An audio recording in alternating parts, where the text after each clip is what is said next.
Buenas, ¿cómo están? Mi nombre es Iván Marín, periodista de Prosa Urgente. Si bien ayer grabamos un editorial sobre el proceso de titularizaciones docentes que se va a llevar adelante en la provincia, totalmente contrario a los intereses del conjunto de los docentes, hoy lunes, alrededor de las 10 de la mañana, estamos grabando un nuevo editorial porque la idea era reflexionar en un video aparte sobre una nota que apareció ayer en Diario Jornada y que me parece que importante avanzar porque de alguna manera pone de manifiesto los límites del progresismo, por un lado, obviamente, pero sobre todo del feminismo que es de neto corte burgués, es decir, pro-patronal, en este caso en la justicia. Pero antes de avanzar con esto te voy a pedir lo mismo de siempre, que te suscribas al canal, que es completamente gratuito, que pongas me gusta, que comentes y que compartas con tus conocidos. Bueno, te decía, ayer Diario Jornada publicó un artículo titulado Prejuicios, Exposición y Logros, una charla con 3 juezas. Dice más abajo: Karina Breckle, Eve Ponce y María Laura Martini cumplieron un año trabajando juntas en Rawson.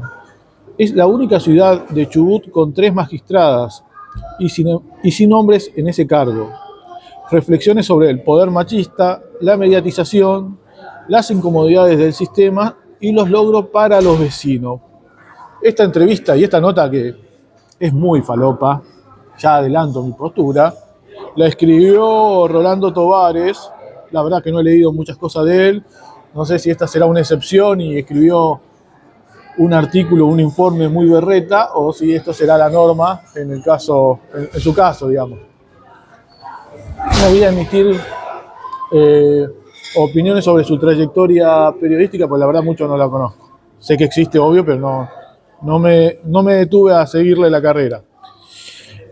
Ahora bien, da la casualidad, o no, en realidad no es ninguna casualidad, de que estas 3 juezas están involucradas en fallos sumamente antipopulares.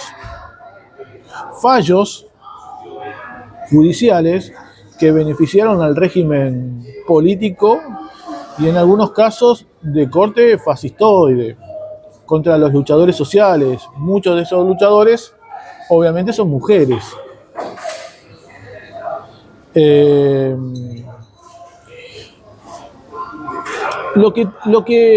Lo más interesante que se desprende de esta entrevista, que en términos generales recurre a lugares comunes, de que una mirada, una expresión las incomoda o cosas por el estilo, es que todas coinciden en la importancia, ¿no?, de Rawson como ciudad capital de la provincia y lo que eso significa en el sentido de que muchas causas pesadas suelen caer ahí, también porque obviamente en una provincia que hace muchos años viene sufriendo una crisis estructural en todos los aspectos, en las condiciones de vida, las movilizaciones en muchos casos suelen desarrollarse allí. Bueno, la jueza Karina Breckle, en un pasaje de la entrevista, dice: estamos en el lugar donde está el poder, y el poder es machista y está lleno de hombres, sea económico o político. Somos mujeres con poder de decisión, pero por circunstancias del alrededor, en algún punto hay situaciones donde alguien intenta ponerte en tu lugar. Y para eso usa que sos mujer. Eso sigue siendo el poder de los hombres. No te veo como una igual, te veo como una mujer que deberías estar lavando los platos. En situaciones donde el poder está acá al lado, cruzando la calle, se nota muchísimo más. Bueno, a ver, el poder, primero que nada, es de clase. El poder, en el sentido, digamos, primigenio que tiene su significado, perdón, tiene que ver con la dominación. La dominación del hombre por el hombre se inicia con las clases sociales. En cierto sentido,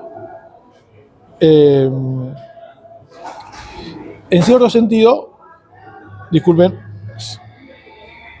decía, en cierto sentido, eso obviamente también se relaciona con la opresión de género, pero lo que prima estructuralmente es justamente la cuestión de las clases sociales.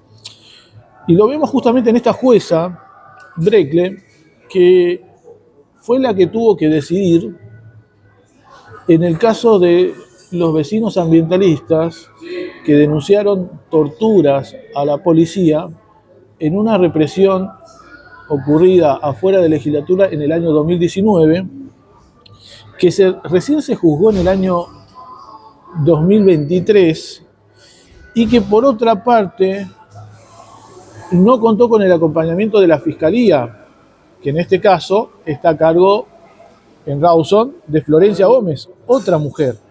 Florencia Gómez, en la provincia del Chubut, de alguna manera es una especie de brazo derecho de Patricia Bullrich. Florencia Gómez es una fascista hecha y derecha, fascista en el sentido literal del término, por el rol que juega en las investigaciones, porque está involucrada en la mayoría de los casos de criminalización de la protesta social, porque en el Chubutazo, como habrán visto este sábado con la nota que publiqué a Federico Maidana, la primera entrevista que dio este vecino que perdió el ojo, en el Chubutazo no investigó a ningún policía cuando hubo una cacería monumental durante varios días con decenas de heridos, pero sí fue parte de la investigación que condenó a 8 vecinos que involucra a otra jueza de acá. Pero volvamos al caso de la investigación, en donde en el año 2019 se detuvo a 6 compañeros y se torturó a varios de ellos. Hay una entrevista que hicimos a finales de junio a 3 compañeros, 2 compañeras y un compañero, porque de esos 6, 4 lograron presentarse para acusar a la policía en un juicio que se terminó perdiendo y que encima involucró que en una primera instancia ellos se iban a tener que hacer cargo de las costas, alrededor de 20 millones de pesos, y que después, producto de la queja masiva del activismo acá en la zona, se redujo el pago de la costa a que uno de esos compañeros tengan que aportar 500.000 pesos. De todas formas, el Estado se va a tener que hacer cargo del resto, alrededor de 20 millones de pesos. Bueno, muchos de los que están viendo este editorial ya saben de lo que estoy hablando. Los compañeros adentro de la comisaría de Rawson fueron salvajemente torturados y la jueza falló a favor de los policías, la jueza Brekle, que habla, ¿no?, de que el poder es machista. Bueno, el poder machista, con los métodos más salvajes del machismo, molió a palos a los compañeros, e incluso las policías mujeres también torturaron a las vecinalistas que estuvieron ahí. Entonces, acá ya tenemos un caso en donde una de las juezas, lejos de cuestionar al poder, más bien es el brazo armado de ese poder machista contra las mujeres que se movilizan. Que dicho sea de paso, estas compañeras todas luchan por los derechos de las mujeres, ¿no?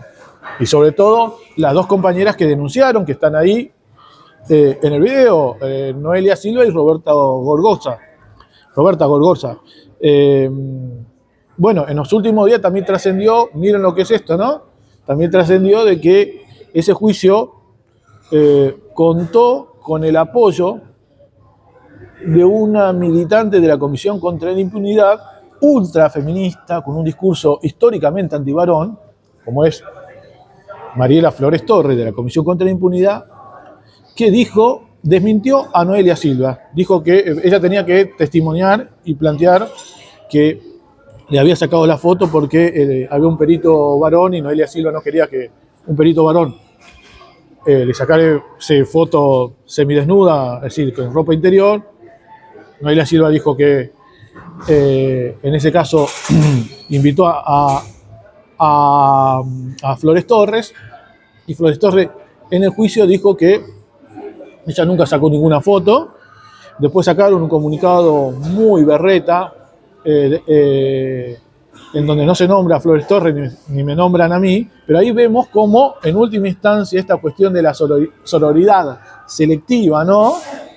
En el caso de las juezas que responden al poder de turno y en el caso de una persona como Flores Torres y toda la Comisión contra la Impunidad, que supuestamente es parte del activismo que debiera jugar para quienes luchamos contra el poder de turno, en ese caso básicamente jugaron con el poder de turno. Después tenemos el caso de Eve Ponce.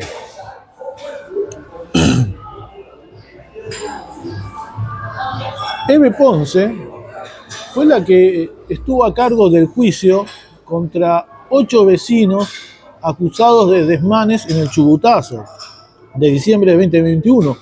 Recordemos, de la noche a la mañana se aprobó un proyecto de zonificación minera en diciembre de 2021 que desató una rebelión popular enorme en toda la provincia, pero con epicentro en Rawson, la rebelión popular más importante de nuestra historia en la provincia, que entre otras cosas tuvo como saldo la quema de varios edificios públicos y el destrozo monumental de Casa de Gobierno.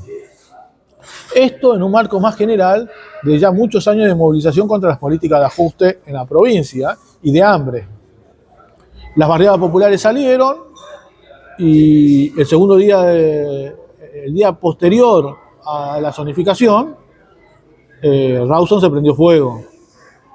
Bueno, obviamente hacer una movilización popular, una rebelión popular, que tuvo como protagonista a miles de trabajadores y ciudadanos en Rawson, acusar a 8 pibes, de los cuales 7 no tienen ninguna actividad militante, vecinos comunes y corrientes, implicaba, entre otras cosas, que llevar adelante una política disciplinadora para la población en general, en un contexto en que el gobernador Ignacio Torres, que en ese momento se manifestó en contra de la megaminería, ahora está queriendo implantar la megaminería de uranio. Bueno, algunos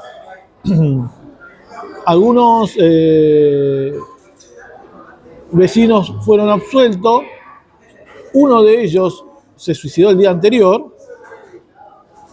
No sabemos todavía el motivo, pero seguramente el peso que recaía sobre él de un posible fallo en su contra, muy joven el chico, un pibe de las barriadas, un pibe que nada, con dificultades, evidentemente, bueno, decidió acabar con su vida unas horas antes que se diera a conocer el fallo. Al otro día, en vez de suspender o posponer la audiencia, la jueza Eve Ponce, sin ningún tipo de miramiento ni de sensibilidad hacia las víctimas y hacia todos quienes acompañábamos la causa, decidió leer el fallo en el cual había sobreseído a esa persona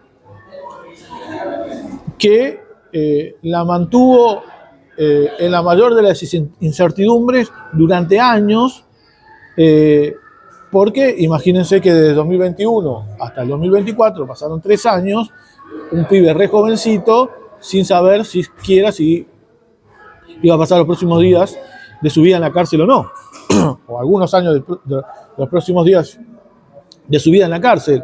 Esta investigación fue llevada adelante por Florencia Gómez, la fascista que no hizo absolutamente nada con los enormes casos de violencia policial que hubo durante el Chubutazo. Y que, insisto, quienes quieran tener un ejemplo de eso, pueden ir a este mismo canal de Prosa Urgente y ver que el sábado le hice una entrevista a Federico Maidana, quien perdió un ojo durante el Chubutazo y que ahora tiene que ir a Buenos Aires justamente a a que le revisen el implante que le pusieron en ese ojo perdido. Maidana es joven, pero además es un changarí, no tiene plata. El Estado se borró olímpicamente y está llevando adelante una campaña para recaudar fondos. Entre otras cosas, obviamente acá de lo que se trata es que el Estado tiene que incorporarlo como parte de la planta permanente y darle un sueldo digno y difícil en esta provincia que tenemos los sueldos más bajos del país. Y además tiene que haber un juicio, ¿no?, hacia los policías que le sacaron el ojo y hacia los responsables políticos. Él hizo la denuncia y quedó en la nada. Y por último tenemos el caso de Laura Martini. Laura Martini es la jueza que se prestó a la campaña de estigmatización y obviamente de criminalización de la protesta social llevada adelante el año pasado por el vicegobernador Gustavo Menas, por Luis Juncos, que es un diputado radical, y por la diputada radical Aguilera, cuando en ocasión de la aprobación, de la adhesión, mejor dicho, de legislatura al RIGI, al régimen de incentivos a las grandes inversiones acá en la provincia, que le abre la puerta a la megaminería, en un cuarto intermedio, cuando los vecinos fueron a pedirle explicaciones, y entre ellos habíamos varios que éramos comunicadores sociales y periodistas, firmamos eso, nos iniciaron una causa con más de 5 o 6 acusaciones. Estuvimos en todos los medios de comunicación. Cuando no había ninguna prueba que corroborase que hubiese habido ahí algún tipo de agresión, incluso habían dicho que habíamos agredido físicamente a la hija de Aguilera, estaban todas las filmaciones y nada de eso había ocurrido.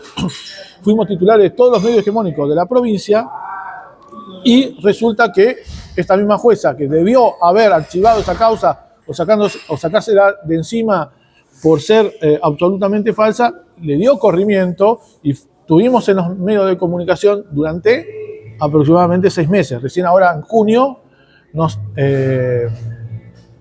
sobreseyeron. De los 6 compañeros, 4 somos comunicadores sociales y periodistas. Y de esos 6 compañeros, 3 son mujeres. Martini, 3 son mujeres. Entonces, y hay que decir también que no podíamos circular libremente por Rawson. Bueno, un montón de cosas que ustedes ya las deben saber si nos siguen a nosotros. ¿Qué quiero decir con esto? Que acá este diario progre, que además quiero recalcar que en esta última causa se prestó a la criminalización de la protesta social, mientras a la vez difundía un documental sobre la masacre de Trelew, en donde se denunciaba, entre otras cosas, obviamente, la criminalización de la protesta social y demás, pero en la actualidad ellos mismos se prestaban a cosas que estaban denunciando hace 50 años atrás. Es el doble discurso de gran parte del progresismo que utiliza la causa de la mujer para encubrir políticas de ajuste y represión, porque obviamente nadie se puede oponer a que las mujeres movilicen en defensa de sus derechos. Lamentablemente, durante mucho tiempo, este movimiento de mujeres estuvo dirigido por un sector del feminismo burgués. Feminismo burgués en al menos 2 aspectos. Primero, el típicamente progre y kirchnerista o peronista, por decirlo de alguna manera, y por el otro, el más con tendencia más hacia el anarquismo, de cancelación a los varones, de impugnación a que los varones estén en una marcha de mujeres, que en esa época, si me hubiesen visto a mí ahora reflexionando sobre el asunto, ya hubiesen salido a decir: machirulo, ¿qué tenés que estar haciendo vos hablando del problema de las mujeres? La mujer es la única que tenemos que hablar, somos nosotras. El lenguaje inclusivo, etcétera, etcétera, etcétera, para de fondo no cuestionar lo más importante o el nivel de opresión y explotación más importante que sufren la mayoría de las mujeres, que es el de la explotación capitalista. La principal de todas las expresiones de opresión. Se cuestiona a los varones como si fuésemos los responsables de todo el asunto cuando es un sistema que tiene por eje el funcionamiento de la explotación del hombre por el hombre. Por eso muchas de estas feministas, en algunos casos radicales, en otros casos kirchneristas, nunca cuestionaron a la burocracia sindical, o a lo sumo tenían posturas antisindicales. Que tener una postura antisindical es tener una postura a favor de la burocracia sindical. ¿Por qué le dejás la principal herramienta que tienen los trabajadores para organizarse y por ende las trabajadoras para organizarse en manos de la burocracia sindical? Porque bueno, querés recuperar esa herramienta para los trabajadores y las trabajadoras. Entonces hay todo un doble discurso de este feminismo falopa al que lamentablemente gran parte de la izquierda, por lo menos de la izquierda hegemónica en Argentina, le ha hecho seguidismo. En vez de plantear una postura para las mujeres desde la perspectiva socialista, en donde mujeres trabajadoras y hombres trabajadores nos hermanamos para luchar contra el sistema.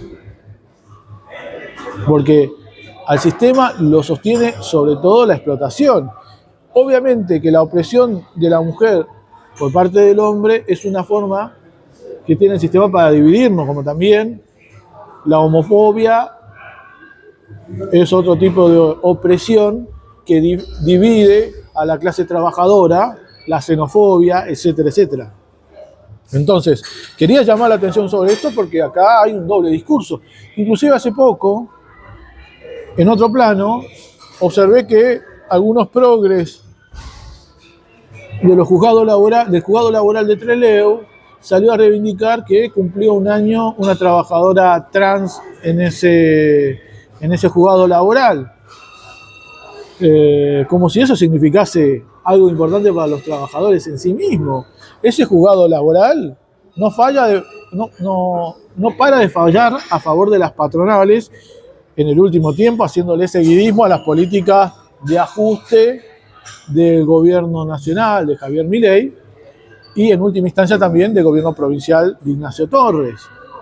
Entonces, en todo un marco generalizado, con prácticas que le han facilitado a la derecha de tinte fascistoide el arribo al poder, prácticas que no se reducen a un sectarismo hacia los varones trabajadores, sino que además implican, entre otras cosas, el ocultamiento de políticas que perpetúan la criminalización de la protesta social, por un lado, pero también la precarización laboral, llevada adelante y sostenida por los gobiernos anteriores de tinte progresista. Ese fracaso de las políticas de los gobiernos progresistas, de alguna manera disimuladas por sus políticas culturales de supuesta inclusión de la mujer y de las minorías sexuales, ha sido identificada por una parte de los trabajadores como sinónimo una cosa de la otra y se han volcado a la derecha, no solamente trabajadores varones, también trabajadoras mujeres. Entonces, de lo que se trata es de darle una perspectiva independiente de todos los bandos patronales, de denunciar el doble discurso del progresismo, este tipo de notas falopas que suelen recurrentemente publicar Jornada, mientras oculta los logros de la clase trabajadora. Dicho sea de paso, cuando a nosotros nos sobreseyeron en las causas que recién mencioné, Jornada no dijo absolutamente nada, sigue sin decir nada y sigue siendo una pata del poder político local que utiliza la legítima causa de las mujeres para encubrir sus políticas de ajuste. Acá estamos frente a tres juezas, en concreto, tres juezas del sistema político, del establishment. No estamos frente a tres juezas que en los casos picantes han fallado a favor de los trabajadores y el pueblo. el hecho de ser mujer no garantiza nada. Ahí la tenemos a Patricia Bullrich comandando las políticas fascistas hacia los trabajadores y hacia quienes luchan contra este gobierno criminal y antiobrero. Te voy a pedir si coincidís con esta reflexión, en parte o total, que le pongas me gusta, que comentes y que compartas. Nos estamos viendo.